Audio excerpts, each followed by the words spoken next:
Hoy vamos a visitar una ciudad que fue testigo de los mejores y también peores momentos de Dinamarca. Aquí fue un importante punto de comercio y un antiguo asentamiento vikingo. Y para poner un ejemplo, hablando un poco de lo negativo, aquí se firmó un importante tratado en que Dinamarca perdió gran parte de sus tierras. Pero primero que todo vamos a hablar un poco de la historia de Roskilde, que fue la antigua capital de Dinamarca durante 400 años. Y gran parte de su historia se debe a que tiene una posición estratégicamente ventajosa, debido a que se posiciona dentro de un largo fiordo que la convierte en una ciudad de muy difícil acceso. Y su nombre se debe a que la primera parte hace referencia a un legendario conquistador vikingo y la segunda parte significa fuente en danés, y fue la antigua sede de los reyes daneses y la capital de Dinamarca hasta 1443. Pero yo sé que ustedes quieren que empiece directamente con la parte más candente de la historia. Entendido, allá vamos. Hubo una guerra entre la ya disuelta alianza entre Dinamarca y Noruega contra el Imperio Sueco. En 1657, Carlos X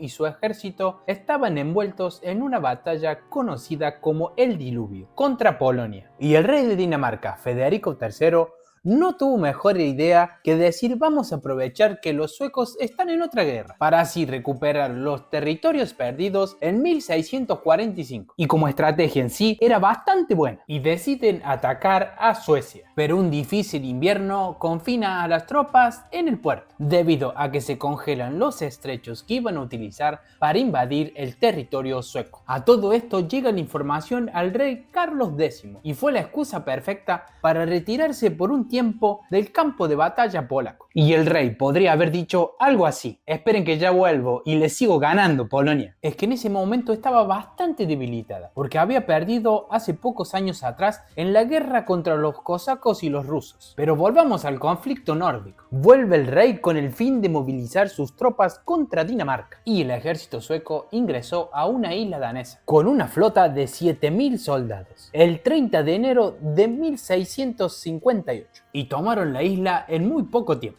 y siguieron avanzando amenazando la capital Copenhague. El rápido ataque de los suecos es totalmente inesperado. Federico III inicialmente pensó en contraatacar al ejército sueco con el poco ejército que le quedaba a disposición, pero sus asesores le informaron que era demasiado arriesgado y finalmente firmaron el Tratado de Roskilde el 26 de febrero de 1658, cediendo así un tercio de sus territorios. Por lo tanto, Suecia gana una de sus victorias más prestigiosas y en cambio el reino de Dinamarca y Noruega una de sus derrotas más costosas. Ceden los territorios daneses de Escania, sí, de donde se hacen los camiones, la isla de Bornholm, que fue recuperada por Dinamarca años después, así como varias provincias de Noruega, entre varios territorios más. Pero esperen un poco que las desgracias no terminan allí, sumándose a un brote de peste que azotó a Roskilde en 1710 y una serie de incendios devastadores que dieron su inicio en 1730. Y avanzando en el siglo XIX, Roskilde no era más que una sombra de lo poderoso que antes era. Pero basta de tanto drama, ahora vamos a hablar de la época de oro de Roskilde. Y también vamos a ir recorriendo juntos la ciudad y varios de sus puntos turísticos más importantes. Como les comentaba, Roskilde fue un gran centro de las rutas comerciales terrestres y marítimas vikingas. Hace más de 1000 años, es una de las ciudades más antiguas de Dinamarca. Es más, una de sus grandes atracciones es el Museo de Barcos Vikingos, que quiero hacer un video específicamente hablando de. Roskilde fue fundada en los años 980 por Harald Bluetooth. Sí, el nombre de la tecnología de transmisión de datos es en su honor y el símbolo son las iniciales de su nombre en runas vikingas. Y este hombre fue el encargado de esparcir el cristianismo. Y el obispo Absalón construyó una iglesia destruyendo la antigua de Harald para construir la actual catedral gótica Patrimonio Mundial de la UNESCO. Y hay algunos datos curiosos y interesantes sobre esta catedral y también digamos un poco turbios. Tras la muerte de la reina Margarita I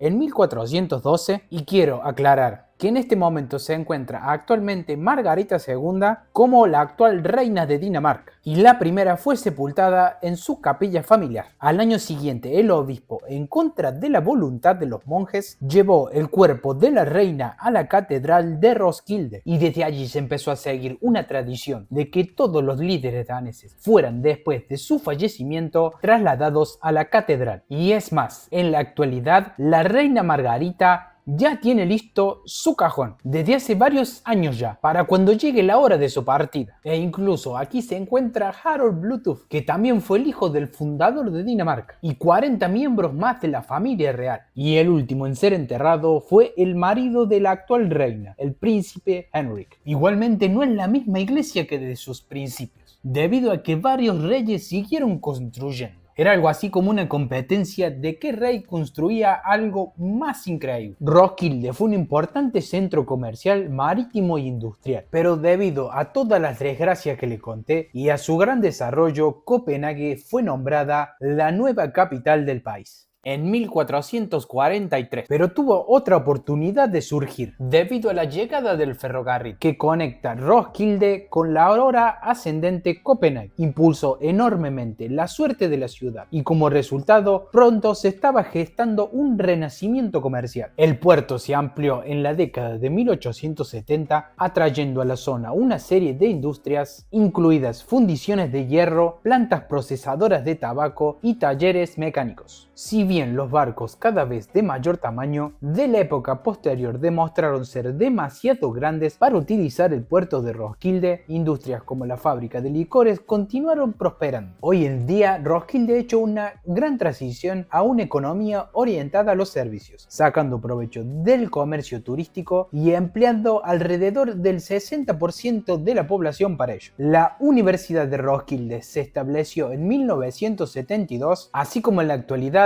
es la sede de uno de los festivales más importantes del mundo, el Festival de Roskilde. Ahora les voy a decir algunas de las otras atracciones que pueden ver en Roskilde, como por ejemplo el Museo de Pop y Rock, creado por el príncipe heredero de Dinamarca, Frederik. También se encuentra el Palacio de Roskilde, el antiguo convento, el Museo de Historia Local y estas jarras, que el motivo se debe al festejo de los 1000 años de Roskilde. Ahora vamos a ver cómo llegar a esta antigua ciudad danesa. Y nuestro punto de partida va a ser la capital, Copenhague. Nos debemos tomar un tren regional desde la estación central y va directo hasta Roskilde. La duración del viaje es aproximadamente 30 minutos y tiene un costo de 42,80 coronas, que es el equivalente a 5,74 euros. Y es, digamos, una ciudad relativamente pequeña. Se puede recorrer varios de sus atractivos caminando. Y este fue otro video de Según Guille. Nos vemos en otra próxima nueva aventura. Chao, chao.